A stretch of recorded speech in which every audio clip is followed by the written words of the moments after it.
Welcome. My name's Molly Saunders, and I am the program coordinator the client services coordinator at the Women's Resource Center. And I'm here with Kelly Garrett, who is a volunteer at the Alzheimer's Association and with Empath Health.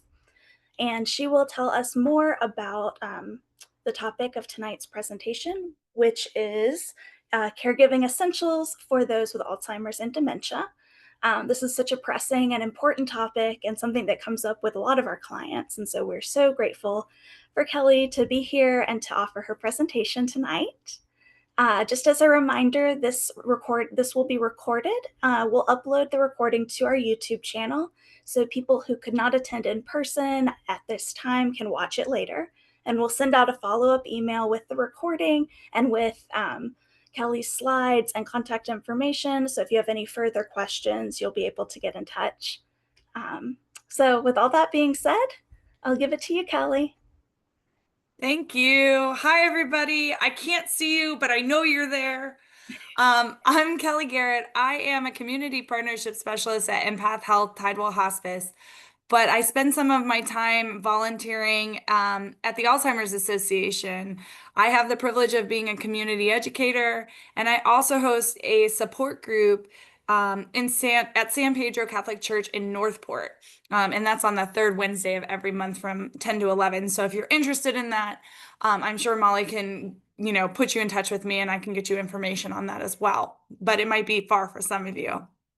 But today, I have the pleasure of talking about building foundations of a caregiver. Before we get started, I want to ask everyone if you can in the chat, just put your first name, your last name, and your home zip code.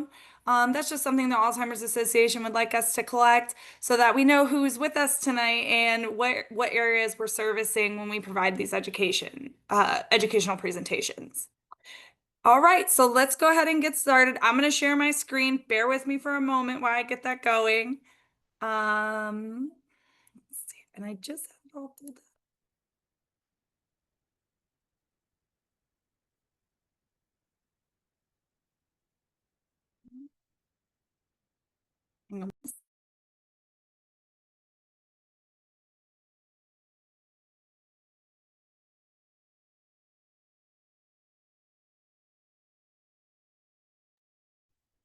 Oh, hi, Glenda. Thank you. Yes, that's correct. The chat is disabled, but if you don't mind putting the information in the Q&A box, that would be awesome. And any questions y'all might have along the way, if they go in the Q&A box, I'll keep an eye on it, and Kelly will have time to answer at the end of the presentation as well. Thank you. Thank you. Okay. All right. So sometimes this can be a little glitchy, so bear with me. All right, so we're going to be talking about building foundations of caregiving. So welcome. Let's go ahead and talk about this. So in today's session, it's a part of the Empowered Caregiver series. It's presented by the Alzheimer's Association. Like I said, my name's Kelly Garrett, and I am a volunteer community educator. I came to know and work with the Alzheimer's Association first as a support group facilitator, and I loved it so much I have the opportunity now to present. I also have a very close relationship with Alzheimer's as my yaya or grandmother had Alzheimer's as well. And I wish I knew what I know now then when I was much younger. This program is for people who want to learn information and skills to care for someone living with Alzheimer's or dementia. Today, we will watch some videos of real caregivers. Please let me know if you have any trouble hearing the videos or myself. And before we begin, I want to kind of see if you want to put it in the Q&A. If there's any specific questions that you may want to ask, go ahead and put it in there, and then we can address it later on at the end of the presentation. So let's take a look at our learning objectives. After this program, you'll be able to identify the roles of a caregiver. You'll be able to explain relationship changes that may happen over time while you're a caregiver. You'll be able to describe the 5 areas of a person-centered approach, which is very important. Identify possible members of a caregiving support team, and list action steps that help lower caregiver stress. That's one of those very important topics where we need to always think about it and address it when we're dealing with it. All right. So, helping a family member or friend is something people often do without calling themselves a caregiver. But if you give your time to a person living with dementia, you are a member of the person's care team. That means that you are a caregiver. You are not alone if you do not have any training to be a caregiver. And it's common to feel unprepared. So we often feel that way, that we're unprepared. Oh, I'm not a caregiver, I'm just helping. But in reality, you really are a caregiver. The good news is that there are always ways that you can empower yourself to take control of your caregiving role and live well as a caregiver, which is so important. With the right help and support, you can give good quality care while still taking care of your own well-being. We really want to focus on that taking care of our own well-being. That's very, very important.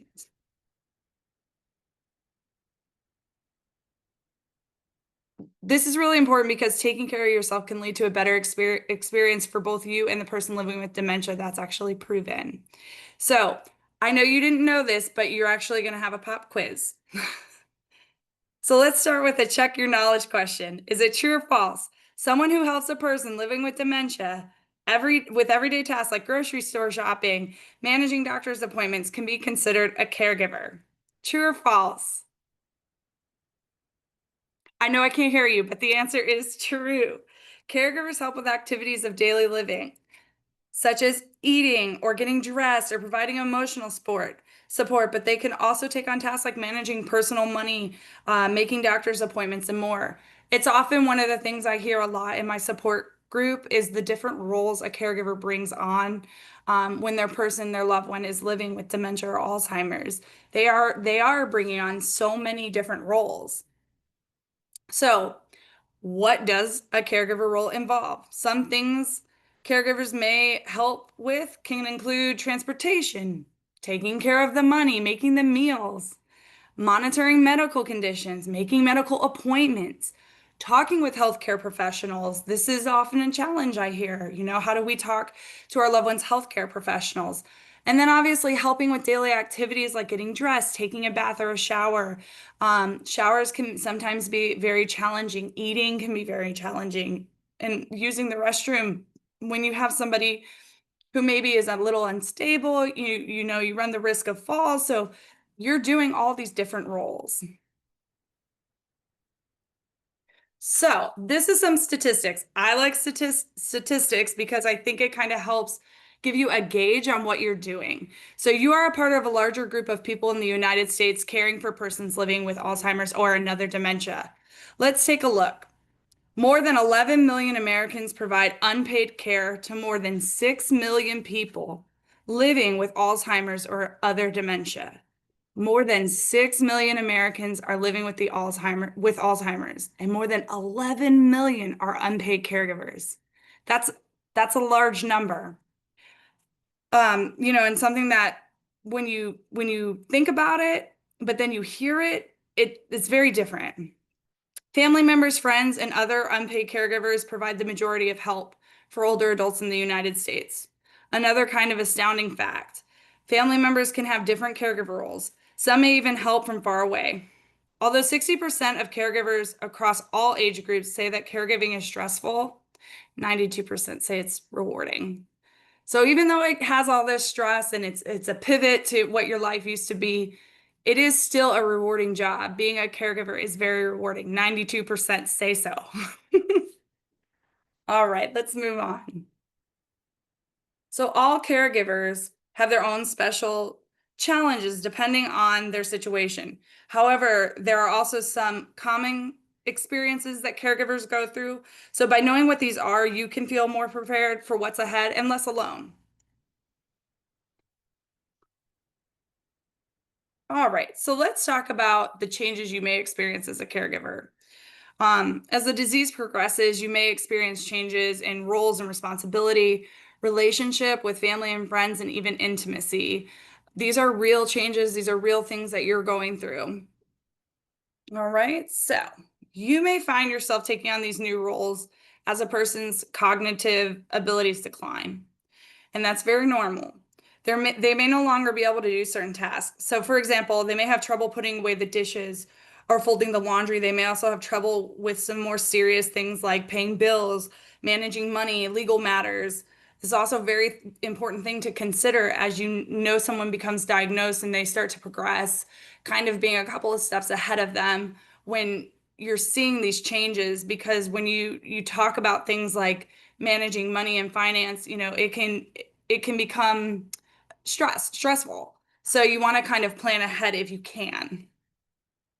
So it's always helpful to have really honest conversations about the future and putting plans in place as soon as you receive that diagnosis, and always include the person living with dementia as a part of the conversation whenever possible.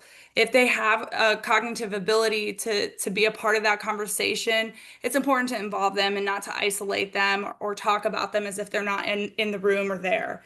This will always help you to understand what they want, and it will make them feel more prepared and you prepared to take on the new roles and more confident in making decisions for them when they're no longer able to, because you've had these very real conversations as soon as you were able to. And not everybody has that ability. Sometimes you're not able to have this open conversation before their cognitive decline. So if you can, have them sooner rather than later. But if not, that's okay too, to still include them. All right. So some things to talk about are the changes again that you're going to experience in maybe your relationships. You may find that you have less time for family and friends. You're being a caregiver. You're taking on a new role. You may also find that maybe some family and friends are kind of pulling back a little bit. They may not want to spend time with you and the person living with Alzheimer's because they're afraid to say or do the wrong thing. They also might not understand the disease is causing different behavior changes in a person. This is something that comes up very much in my group, and even in my personal experience. How do you interact with someone when maybe you don't have the same knowledge and education towards the disease and what's going on that others may have? So how do you interact with someone? I know I was very young when my yaya had Alzheimer's, and trying to figure out how to engage her without feeling awkward because I was just young and I didn't know any better, to now what I know our conversations would look a lot different. So I found myself kind of withdrawing, not purposely, but just because I didn't know how to act. Or they simply might not believe or accept that the person has the disease. Denial is a real thing, especially when you're dealing with changes in a person. And some people might chalk it up to it being, oh, it's just a bad day. But when you know and you're with them all the time, you may see it differently. So, what do you do in situations like this? What can you do? Reach out. Let them know that even though the Alzheimer's has changed some parts of your life, you still value friendship and support. Support is so necessary when you're a caregiver. Include the person living with the disease in these conversations whenever possible. It's okay to include them. Consider inviting a few friends or family over to you, depending on how the person with Alzheimer's is feeling that day. So if you know your loved one's having a good day, and maybe you're feeling lonely or want some, social interaction, and maybe it's too challenging to bring them outside the home, invite people inside the home. I have one family that does that frequently. They play cards at home, and I think that's a great way to interact and still include the person living with the disease, but also giving you some social interaction too as the caregiver. And then educate your friends and your family about the disease. Let them know that in advance of any physical or emotional changes that they may notice in a person living with dementia. Talk to them in advance, have that conversation before that happens. Offer them tips in the best way to communicate with the person. So, for example, someone in the early stages, you might say, Mom is still able to share her feelings and her needs and her desires, but she may need extra time to answer your questions because, separating that thought pattern from mom might be difficult. Or if a person's further along, you could say, Mom's ability to communicate is more limited, but she would still like to be involved in the conversation. So maybe give her yes or no answers. I mean, questions, and that can include her. You could also give your guests ideas of activities that they can do while they're visiting with the person. This may help everyone feel a little bit more prepared for those interactions, and that's something to really consider. Kind of, again, being a couple steps ahead of the game, and making sure that you're having these really difficult conversations that are sometimes hard for you to have. Again, it might be even you learning to really accept the changes that are happening. But if everybody's a little bit more prepared, it decreases stress for everyone in the room because now we're not trying to figure it out while it's happening. We're figuring it out before it happens so that things move a little smoother. Doesn't always work, but it's good to try. All right. Moving on. So as the disease progresses, you may not be able to have the same emotional and physical intimacy that you once shared with a person living with dementia. You may feel a lot of sadness over these changes. That's real loss. Know that you're not being selfish if you have these feelings.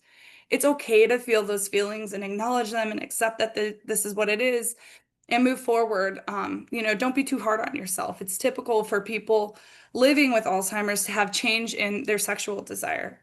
Depression, physical illness, and even some medications can really decrease that interest in intimacy or even in sex. So it is always common for caregivers to lose that. I'm sorry, it's also common for caregivers to lose that desire sometimes. This can happen because you're physically exhausted, you're emotionally exhausted. It can also happen because maybe your roles have kind of shifted and changed, and you've gone from being an intimate partner to now being a caregiver. And that can kind of alter that desire. So, and that's okay. That's very okay to see, even though it's hard sometimes. And sometimes it's due to the personality and the progression of the disease. So just their personality changes, they're progressing in their disease. This is one of those things where you really start to take notice, and acknowledging it and knowing that it's happening might help you feel a little more accepting to this change instead of saying, well, I don't know why this is happening, or, maybe it's me. Be kind to yourself. Do not feel guilty if your sexual attraction changes to your partner. You can find new ways to connect and stay intimate with the person living with dementia as this disease progresses. So, some ideas, play the person's favorite music. Music's a great connector.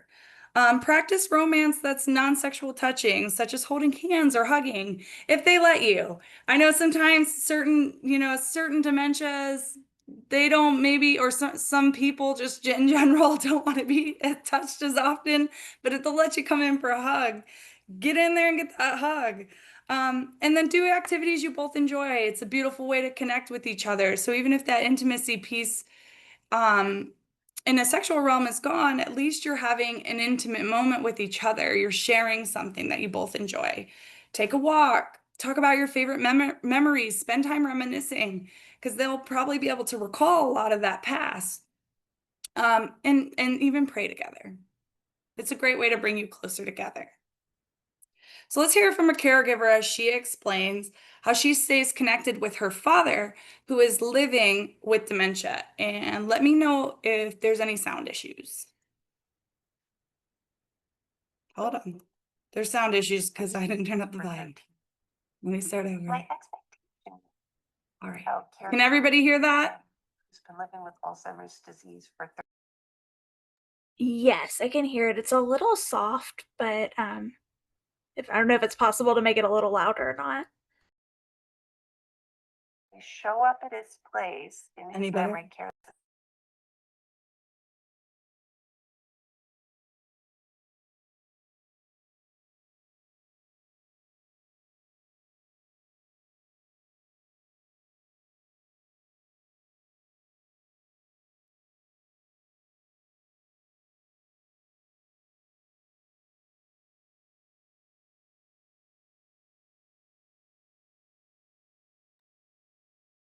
Sorry, Kelly, I'm not able to hear it anymore. I could briefly, and now I cannot.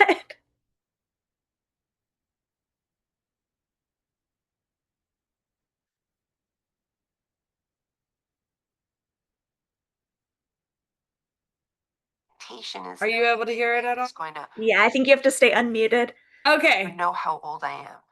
Let me back up again. Sorry, technical difficulties. When I think about Okay. caregiving for my dad, who's been living with Alzheimer's disease for 13 years, my expectation is not that my dad is going to remember my birthday or know how old I am. But I'm pretty confident that if I show up at his place in his memory care assisted living with some cake, light a candle, and tell him Dad, today is my birthday. He's gonna smile, give me a hug, and want to enjoy some cake with me. And so that gives me a glimpse into that love and that connection that's still there between us as father and daughter. I've had to realign my expectations, but that has allowed me to be more present and available for these happy and connective moments between us. I love that she says that too about realigning. It's so important because that's a really hard thing to do when you have a certain expectation, when you've lived so many years with a person and you've seen them and this is how they are always, and now all of a sudden things are changing. It's almost in our natural state to say, well, let me help adjust them. And a lot of times we have to pivot. We have to meet people where they're at instead of trying to make them meet us where we are, because we're moving at a totally different pace than somebody who has Alzheimer's or dementia. And that's not easy to do. It's not easy to adjust ourselves. And it's a common conversation I have again in my support group because as the disease progresses, sometimes the frustrations grow higher because just in that moment, you're not really recognizing, okay, this is a change. This is what's happening. So a nice little nudge to remind yourself of that is always helpful. So we're going to pivot into our person-centered approach to care. In this section, we're going to discuss this approach. So let's take a look and see what exactly that is. So a person-centered care approach focuses on the individual first. Care is built around the specific needs. It involves using what you know about the person's likes, dislikes, interests, abilities to give the best possible care. And I love this. So if you go back to thinking, if you've ever been a parent and you think to yourself, how do I address um, a child and talk to them in order to get them to understand me? Because maybe they're not going to understand my lingo. Maybe if I focus kind of on their likes and dislikes and what abilities they have, I can kind of change the way this interaction is going. That's a great way to think about this because it's really taking everything you know about that person and working with that situation. That's the beauty of knowing someone so well. So there are a number of different benefits to using this person-centered care approach for both the person living with dementia and the caregiver. Benefits for people living with the disease may include fewer dementia-related behaviors, which may lower the need for medication to treat the symptoms, less boredom and feelings of helplessness, lower levels of agitation, and even an increased happiness and sense of well-being. So that's really the goal here, right? We want to kind of decrease anything that might upset them or make them not feel great, and ultimately increase their happiness and make them feel better if we can. So here's how the person-centered approach can help you as a caregiver. If it moves, okay. So it can increase your confidence in how to address dementia-related behavior and communications. It can increase your satisfaction in being a caregiver and improve relationships with persons living with the disease, and ultimately a better quality of life for you and the person in your care. Again, we want to talk about being a caregiver and the level of stress and the level of hardship we're feeling and the level of loss we're dealing with. It's really important to improve our quality of life too as caregivers and kind of raise that standard. And if you can start again, kind of shifting the way you're thinking about how you approach a person living with Alzheimer's or dementia, ultimately you're going to have better outcomes because of that. So here are the 5 strategies you can use to take this approach. So use your knowledge of the person. Strategy 1. Use your knowledge of the person, their dislikes, their preferences. Step 2, connect in the moment. Step 3, help the person take part in meaningful activities. Step 4, focus on the relationship with the person. And ultimately, create a supportive environment, not just for them, but for you as well. So let's break these down a little bit further. A lot of information, so I hope I'm not moving too fast. So I want you to use your knowledge of the person. You might know the person better than anyone else, but you may need to learn even more about them to provide the best possible care. The first strategy, use this knowledge of the person. An individual living with Alzheimer's is more than their diagnosis. They are more than their diagnosis. And sometimes it's hard to see past that because you're interacting with them so frequently. They are a unique person living with a disease. A family member or a close friend, you probably know them better than anyone. However, you may need to learn kind of the different approaches. All right?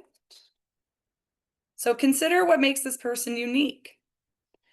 This can include their values, their beliefs, their interests, their abilities, their likes, their dislikes. I had this woman tell me, her husband would sit there and he would never talk, or he would just kind of stare. He would always sit in the same space. But every time she played his favorite music, it was like he woke up. He was singing and moving and vibing with the music, you know? And it was just because she knew him so well. She knew what kind of music he liked. And now all of a sudden, you're kind of changing how you approach this person. So maybe instead of coming up and talking above them and maybe talking louder because you think they just don't hear you, she starts by playing his favorite music. And all of a sudden now your engagement is shifting. So I love that idea and that concept. Or maybe it's like a sweet little treat. Maybe they want a sweet little treat before they start engaging you. Get them their sweet little treat. So talk about these things and think about the information that you've shared with each other in maybe past conversations. Keep in mind that their hobbies and interests are most likely and may change over time. Talk to others who are close to the person living with dementia if you don't know the person as well. A good question is always, what works best for them? I love that question because what works best for this person? So maybe you're not super close, maybe you don't see them all the time. Maybe you're at Thanksgiving together and it's your distant relative and you come in and you're talking to everybody and you say, "Hey, I see such and such, what's working best for them right now? Tell me how to better engage them." Again, that's kind of leaning on that level of support. All right, moving forward to our second strategy. So the second strategy is connect in the moment. Each day can bring new challenges and opportunities for a person living with dementia. It's important to connect with the person in the moment, right? We all struggle with this. Everything's like a 15-second reel and we're scrolling on to the next thing, we got 1,000 things in our brain, but being present and learning to really live in the moment is such a beautiful thing. And as difficult as the diagnosis is and the disease, there is something, again, that 92% that say it's rewarding to be a caregiver is you start to learn that how precious each moment you have with a person is, how very precious time is. So you really want to do that. It's really important to connect with the person in the moment. It can help you find out what their needs are so that you can give them the right support. Instead of assuming what you think might be happening, really try to connect with them, get on their level, make eye contact with them, kind of hold their hand if you need to. So try to see the world through their eyes. See and accept that their individualness, their reality is their reality. So the world that you're living in may not be their reality. It may be very much different than yours, especially as they start to progress. One of the families I know, one of the families I've spoken to in passing has explained to me, that their person knows they're having cognition issues.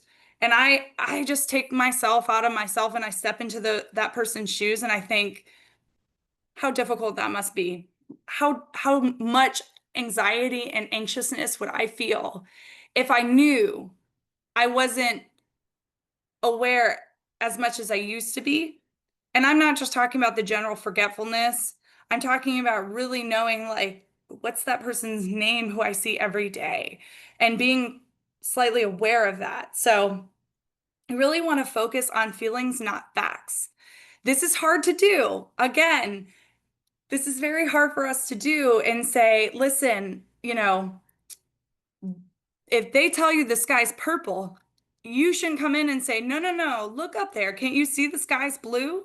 You should say, yeah, sky is purple today, because that's their reality. And we really have to do that and focus on how they're feeling, not so much the fact of that situation. Um, so really think about that person's emotions behind their words or actions. Maybe think less about the fact.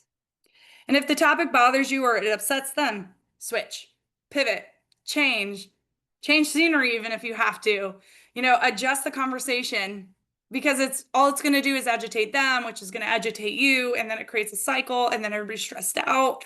And we don't want that. We want everybody feeling good if we can do our best to do that so that it's less stress on them and less stress on you as a caregiver. All right. Let's cover this third strategy. I'm doing okay on time. Okay. So the third strategy, it's help make activities meaningful. Every experience and interaction is a chance for you to connect with the person living with dementia. Every experience and interaction is a chance for you to connect.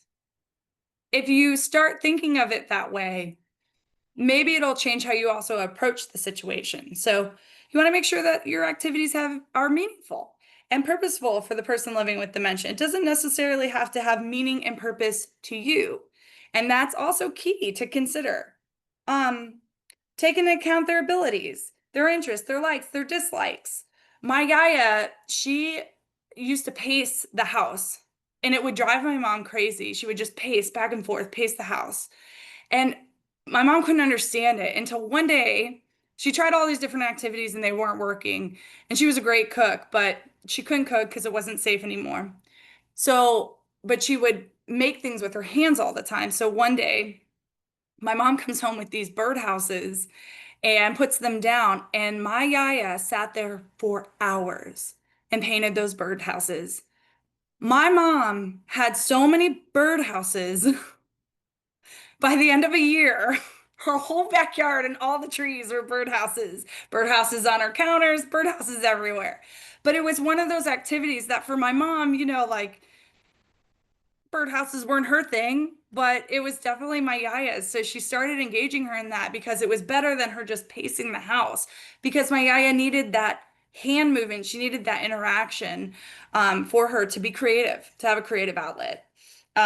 So kind of go with the flow and know that you don't need to plan every activity ahead of time. Also, some things just kind of naturally happen that you wouldn't expect, but don't not try. I want you to know that the person that you're working with, they can feel joy and comfort and meaning even when they have advanced stages of dementia. It's just being really creative to try and figure that out, thinking kind of outside the box sometimes, but keeping their skills, knowledge, and abilities kind of at the forefront of what they like and what they don't like. All right. So the fourth strategy is sorry, I'm getting ahead of myself. All right. The fourth strategy is to focus on supportive relationships. So person-centered care means putting the person before the task and being flexible and supportive with your daily caregiving responsibilities. It can be a hard thing to manage. All of your caregiving responsibilities each day, it's important to be flexible so that you can kind of support the person and how they're feeling that day. So if on the second Tuesday of every month or every week on Tuesday, you give them a bath, and then one day on Tuesday, they don't want to take a bath, we have to be flexible. Again, we have to meet that person where they're at. And sometimes they're just not feeling it, and that's okay. So we have to learn kind of how to pivot on that. So think about choice and flexibility instead of how much you can do in one day. Pay attention to what's happening with a person in a certain moment. Remember, that's kind of going back to that initial thinking about what they're doing, putting yourselves in their shoes, kind of placing yourself in that situation, and then encourage independence for as long as you can. Do activities with them instead of for them. So medication, if you're a caregiver, medication can be a challenge sometimes, right? And a lot of people will say, well, I put it in the little pill boxes that say Monday, Tuesday, Wednesday, Thursday, Friday. But maybe next time do it together. Hey, come on, Bob. I'm just throwing out a name. Hey, come on, Bob. Let's go over here and let's put your medicines in your pill box. And whether they can do it independently and actually put the pills in the pill box or you do it for them, you're, physically putting it in the pill box. But if they're with you and you're doing it together, that's still doing it together. So finding ways to do it with them rather than for them kind of encourages that independence because think about it, if it was you, and maybe you knew you were having some cognitive decline, or maybe you didn't. Everybody doing something for you can be really difficult sometimes because all of a sudden you're a very independent person prior to your diagnosis, and now everyone's telling you what to do, how to do it, when to do it, instead of doing it with you. So kind of consider that. All right. So let's hear from an Alzheimer's Association expert on celebrating those small wins and how even small activities is a chance really to connect and get good use of that time. All right, so hopefully we can hear it this time. We don't have to restart it 3 or 4 times. Caregiving can be difficult, but each day presents us with opportunities and challenges. So it's really important to celebrate those small wins, like providing just the right amount of support to have somebody successfully get dressed by themselves or brush their teeth or even set the table for dinner. Everything that happens throughout the day can be considered an activity. Little things like setting the table or going for a walk and talking about family, or even spontaneously dancing to some music are all things that happen throughout the day and time well spent. Oh, I absolutely love that. Someone told me that they let their caregiver they decide what outfits are of interest for the next day, and then she lays them out in the morning time. Two options. So again, that level of independence. Maybe he'll get frustrated trying to pick from a closet full of clothes, but maybe having two outfits of options is much better because it kind of decreases that level of stress and options. You really have to remember people who are dealing with dementia or Alzheimer's, they kind of have that very narrow scope of vision. Loud sounds, many sounds can be very distracting for them. Too many words can be very distracting for them. So, really kind of finding a way to dial in those very small activities can be simple pleasures for both of you. All right, so let's talk about the fifth strategy is to create a supportive environment. So it's that environment that helps a person living with dementia be successful and independent for as long as possible. That it's so important to do because if it were me, I know I would hope someone would do that for me. So in order to create that supportive environment, let's make sure that we're talking with the person on what that looks like and feels like to them if they're able to communicate that to you. Think about changes in your home that can increase safety. So some people, and this can be varying on opinions. Maybe they're not home every day or all day, or maybe they just need a break and they need some respite to go out for a walk, but they're nervous to leave their loved one. Security cameras. There's so many different types of cameras now that can support caregivers. Some people feel a little strange about it, putting cameras, but if it's to increase someone's safety and to make sure they're safe in the home and it helps you ease your stress as a caregiver, it's something to consider. Suggest activities that they might like. Again, that's something we've heard kind of routinely through this entire presentation, trying to find what they like. And that may not be, you might not find that every day, but exploring it and seeing if you can find it is a great way to do it. Keeping their favorite items where they can easily see them and access them is really good too. If they have to go through a 3 or 4 step process, they might forget on step one what they were even going to look for. And creating a calm and soothing atmosphere. If you ever have the ability to do a dementia live experience, I really encourage you to do it because it really gives you an eye-opening experience of, oh, this is what they're going through. And one of the things is the sounds. The sound, they make you put on these headphones, and the sounds that you hear in your ears are so distracting. And then you're having someone try to tell you instructions to go do. You recognize that cool, calm and soothing atmospheres are really helpful to somebody living with Alzheimer's or dementia. So, try to remember that. And then finally, take care of yourself. This is so important. We want to make sure that you are taking care of yourself. Don't be afraid, and I know this is easier said than done, to ask family and friends for help if you feel too stressed or you need a break. Uh, Asking for help is something I struggle with, so I don't say that line lightly at all. But it really is important to reach out to the people that you know you can lean on, even if it's just for a listening ear. And vent to somebody, let them know how you're feeling, and ask them maybe to come in for reinforcements, some days. And that's okay to feel like that. There's nothing wrong with taking care of you too, because we need you here if you're a caregiver.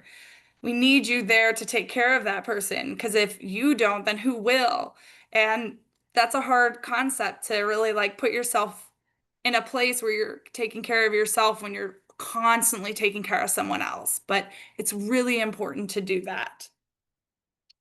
So you can't do a good job taking care of someone else if you don't do a good job taking care of yourself. So it's important for caregivers to pay attention to their own physical and emotional health.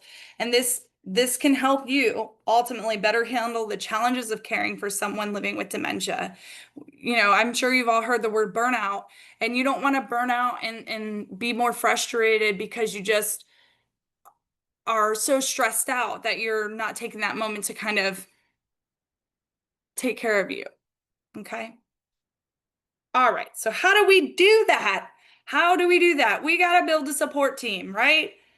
A support team is a group of people who can help with the care responsibilities over the course of the disease. So we're not talking about just tomorrow. We're talking about who are those players that we can put in who can really help us over the course of that disease, that team that can help you with the many responsibilities. For example, they can manage a medical appointment.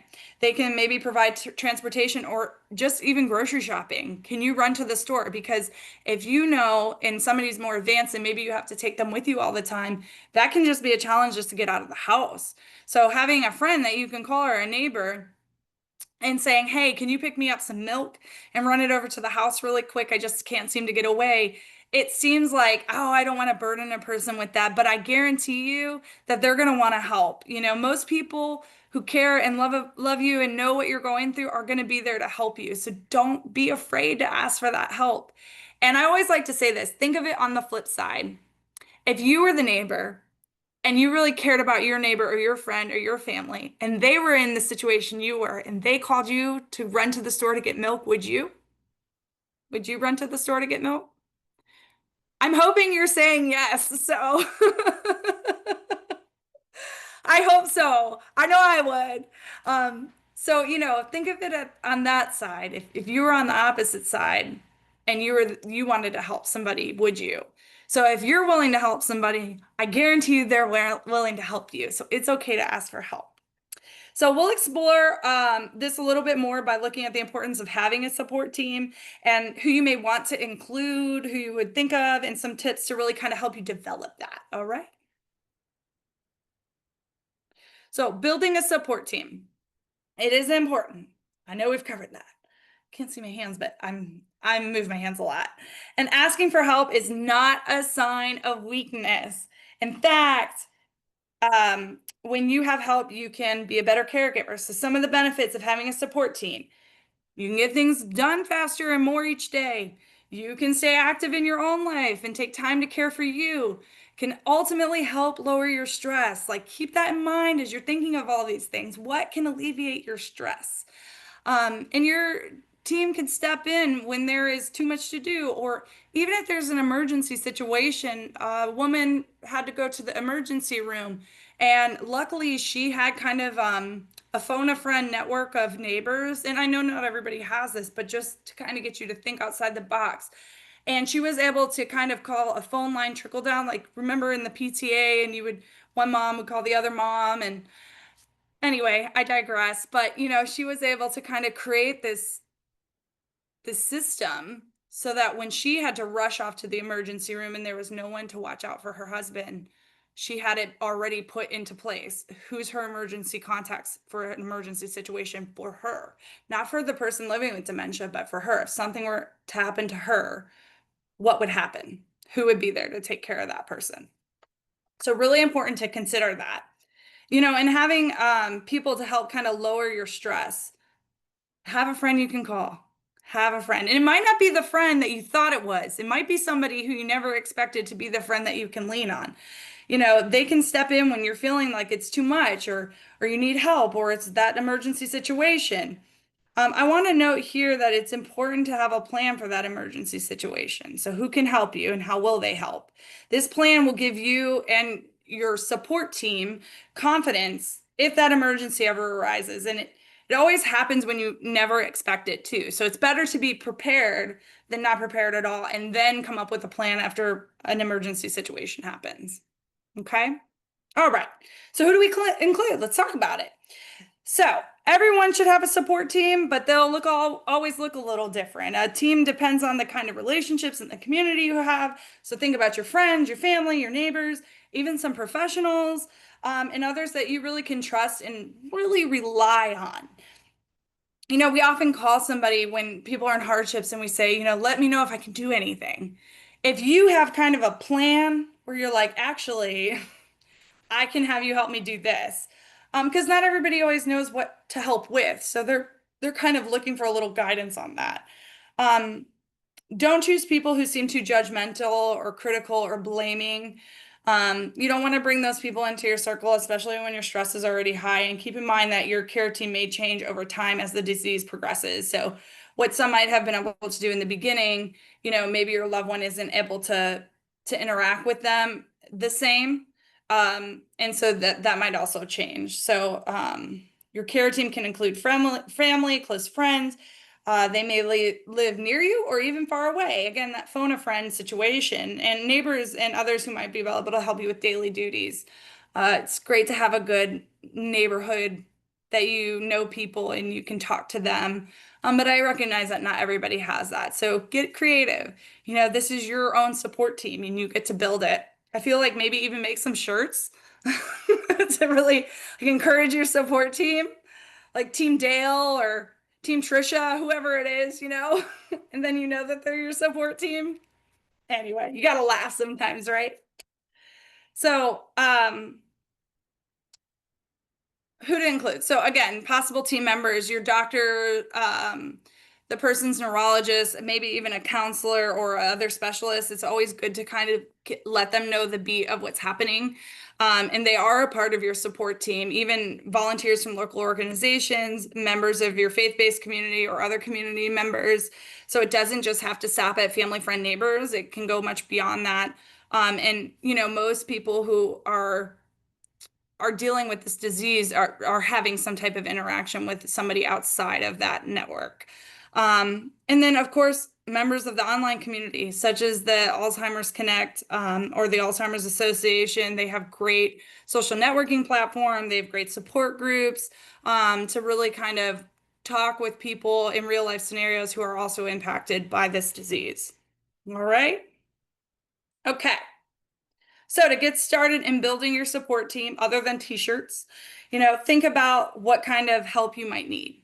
So talk to each of the people that you would like to kind of have on that team. And when you talk to them, be specific. It's okay to be specific, even though sometimes that feels awkward to ask for help. Tell them exactly what you need now and maybe even in the future. Because this is again that phone call that you make to people and you say, let me know if you need anything, and you're like, I don't know what I need. And sometimes you're so stressed out you have no idea. So it's good to have a list to say, you know what, I need somebody to go and pick up his medication or her medication. So and sometimes people aren't going to always be there to help. Maybe that's just not in their wheelhouse. Maybe they're just not that kind of person. And that's okay too. Try not to take it personally, because that can really feel personal, especially when you need help. But that's okay too. They can still be friends. They just might not be on the team, the support team. So, and make sure you always show your appreciation to people who are there and have your back and are really there to support you. That's really important to consider, because we want them to know that they're valued, so that maybe in the future, if we need to call on them again, they're there for us. Okay. All right.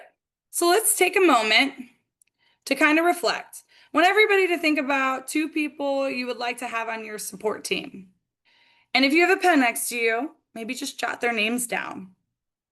Now I want you to kind of think about the help you might need from those people.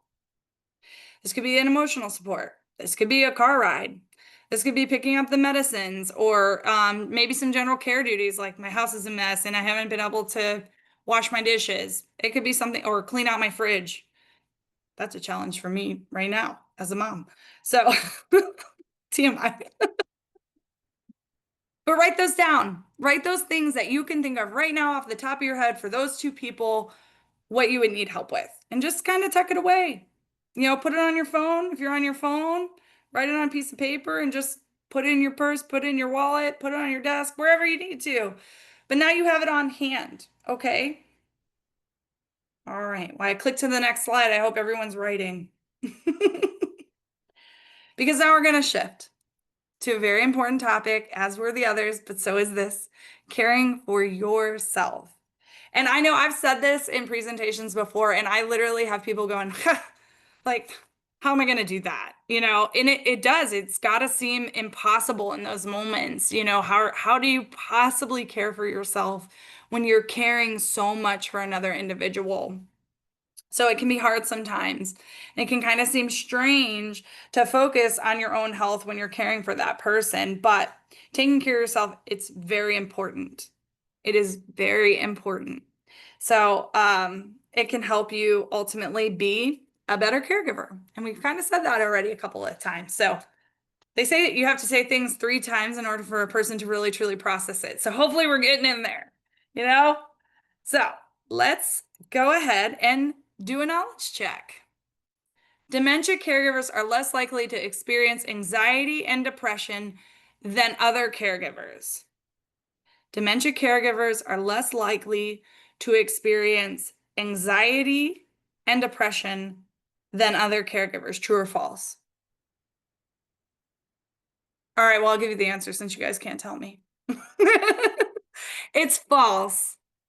Caregivers of people living with dementia are actually more likely to experience anxiety and depression than non-dementia caregivers.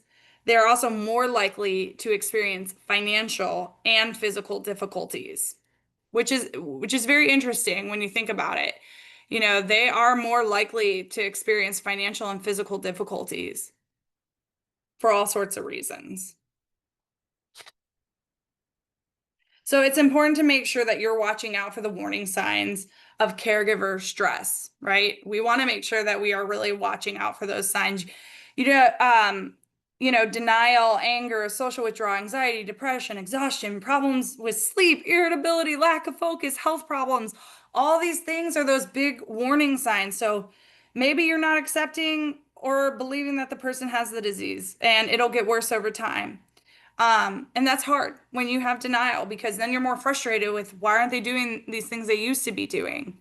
Anxiety, you're feeling more anxious about the day you're going to have to face. Like maybe you wake up with a ton of anxiety, or maybe it's not that day, but it's what's going to happen in the future, what's to come with this decline. That's very hard to deal with. Irritability, your moods might change, their moods might change. So when your moods change and you're more irritable, maybe you're reacting more negatively than you would have if you're not irritable. Lack of focus, you're kind of feeling that difficulty in concentrating, like that brain fog. I hear that often. I have so much brain fog. I just have so many things to do. It might make it hard to stay on those like usual tasks. And ultimately, some things can lead to health problems.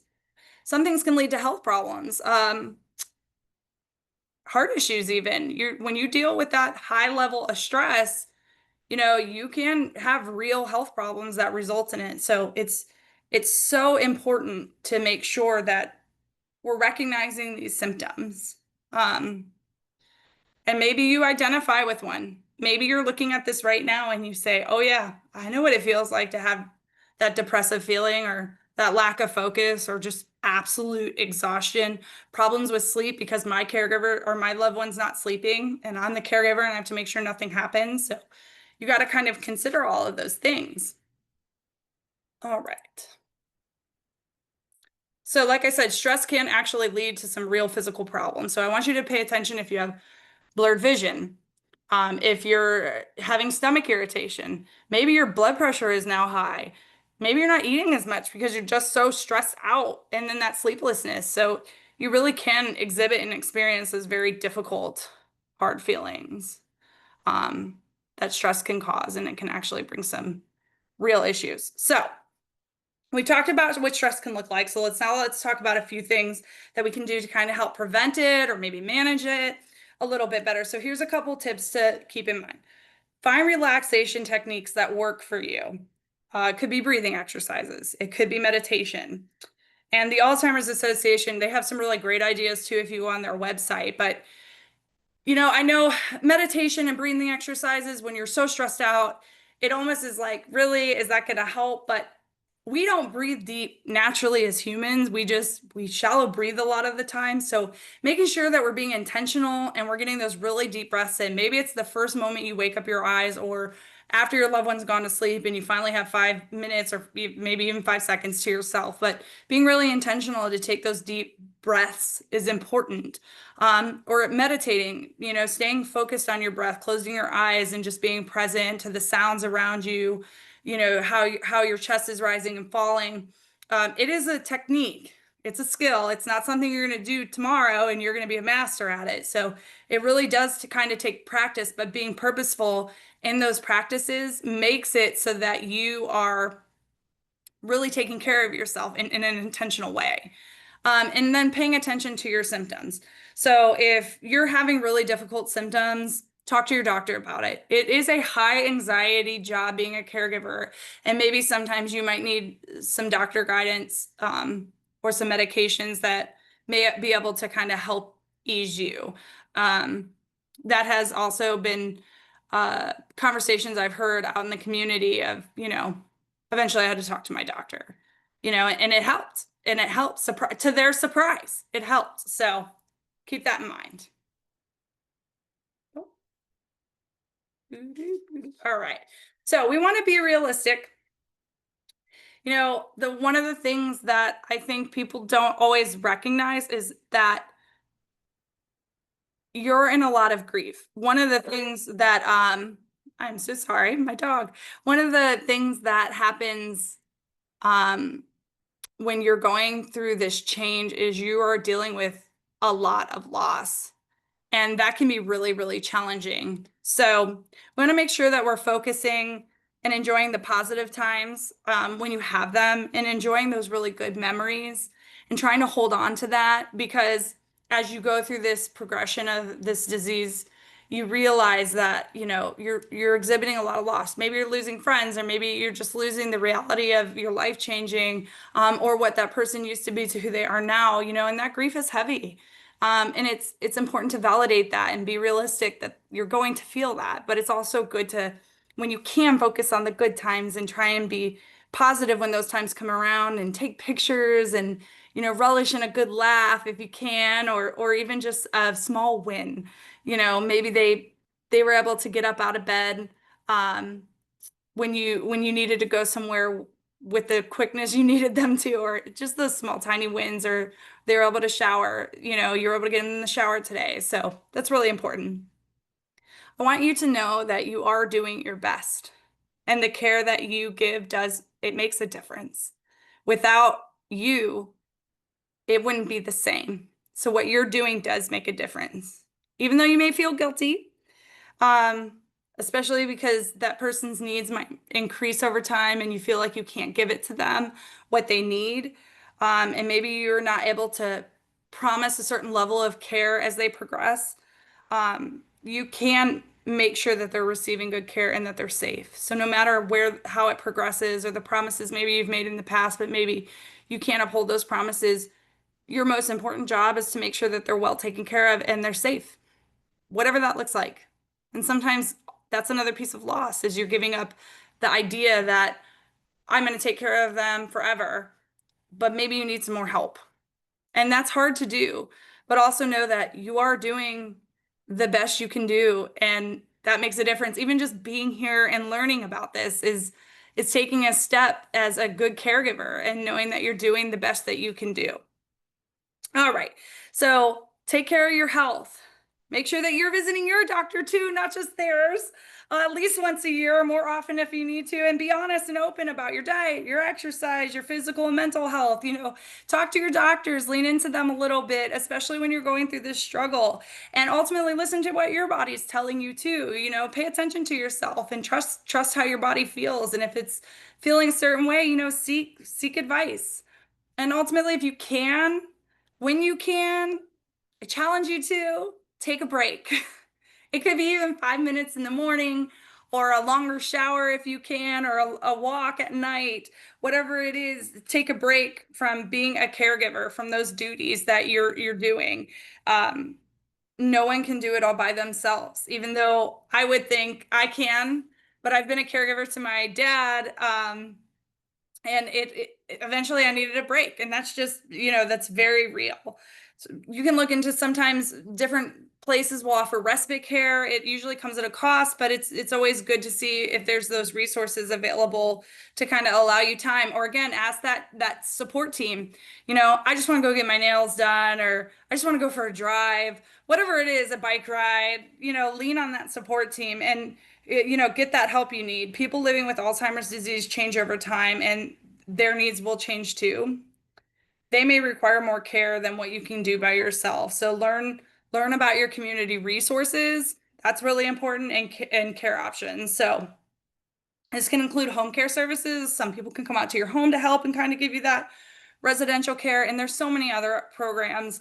The beauty of living here in our area is this kind of evolution we're seeing to provide more services to people living with dementia and Alzheimer's. And, Alzheimer's Association just has a wealth of information on their website.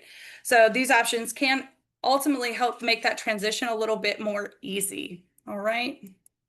So we're going to hear some advice from a caregiver now. Hopefully we can hear it. The advice I have for others about caregiving is to be kind to yourself, be gentle to yourself, allow yourself to make some errors. Don't judge yourself so hard. Take good care of yourself, eat well, exercise, interact with people outside of the household. Do things that are just for you. Go out to eat sometimes. Go out to eat with a friend or maybe alone. But remember that you have to be the best you in order to take care of your loved one. So it is very, very important that you take care of yourself. It is. Take care of yourself. I know we're kind of running out of time, so I'm going to move a little fast, but I put this into the chat. Hopefully you guys can see it, but if not, I will send it to Molly to send out. But this is just a little worksheet about how to manage your caregiving stress. The activity will help you continue to kind of think about how to start a plan to reduce the stress and make your own health a priority. So you'll write down any signs of caregiver stress that you may be starting to experience, or triggers that you might have. And then you write down one thing that you will do each day, like taking care of your physical health or your mental health. So this is kind of the plan, and it really walks you through it. So there's lots of instructions there. All right, so benefits of being a caregiver, because we don't want to forget our benefits of being a caregiver. So let's hear from a caregiver. My mom loves to hug. We're huggers. So my mom is very much, and even now, she will, they're getting into bed at night. You gonna give me a kiss tonight? Can I get a kiss? And she'll kiss me. But often what keeps me pumped and what keeps me going as well, my mom tells me, I don't care what type of day or what she's done, she often says to me, I love you so much. Thank you for taking care of me. And that means, especially there's sometimes when it's been a hard, long day. And at the end of that day, she'll look up and she'll say, thank you so much. I appreciate you for taking care of me. And that makes it all worth it. It's like everything else, nothing else matters. It's like, hey, you know what? And that's the best feeling in the world, because when you're caring for somebody who can't necessarily tell you what's going on, to have them to say, I love you, I appreciate you, it makes it all worth it, because it lets you know that you're doing something right. I love that. The small wins, right? That's such a small win. Having her say that, but it's so impactful. So this is a part of the Empowered Caregiver series. There's so many more different topics on this, but I just really quickly wanted to talk about the resources, the Alzheimer's Association resources. Um, so whether you're looking for more information about caregiving or you have other questions about topics that we haven't covered today, know that the Alzheimer's Association is always here for you. This is a bunch of our local resources, the helpline, educational programs online. So you can kind of go online and see everything. So they have a 24-hour helpline that can connect you with highly trained and knowledgeable staff. They'll help even during a crisis. They have master level clinicians that are available all day and night, and they can give detailed care consultations and free of charge care navigation services. Great thing to have. And families can use it at any stage. So that's something I want you to really consider. And then you can find your local resources that have support groups and people living with Alzheimer's, different support groups for caregivers, others facing the disease. So these groups are usually led by professionals, and some are led by specially trained caregivers and volunteers like myself. So just make sure that you know that those are available to you. I also really quickly, before we get into questions, just want to say alz.org is the website. A as in L as in leopard, and Z as in zebra.org is where you'll go to find more information for caregivers. The Alzheimer's Association AARP Community Resource Finder is a database of dementia and age-related resources. So it's an online tool that can really help you find programs and services in your area as well. That we offer a number of educational presentations like the ones you had today. These programs can help you learn more about the disease and variations of caregiver topics. So we have them free in person, online, and virtual programs. So if ever you're in need, we are here for you for that. I just really quickly want to thank everybody for their time and attention. I know we're a little bit over, and I want to thank Molly for having me today to kind of present on this. I mean, you're good, Kelly. We have everyone here till 7:30, Oh, okay, so good. I was like, oh don't be no, we're over. stressed. Okay. All right, good, good. So We have plenty of time thank for you. questions. Okay, great. Yay. So thank you everybody for having me and for being here on this webinar. And I will open it to questions, or if there's anything that wasn't covered or was unclear. If you wanted to share what information you found most helpful, or if there's anything you'd like to learn more about. So I will stop sharing my screen. Yes, and just as a reminder, this meeting has been recorded. So tomorrow we will send out an email with the link to the recording, with the attached worksheet that Kelly has for us, and with her slides. And if you give me the information about your support group, I'm sure people would want to know about that as well. So there will Sure. be resources forthcoming for everyone who registered, not just people who are able to make it right now.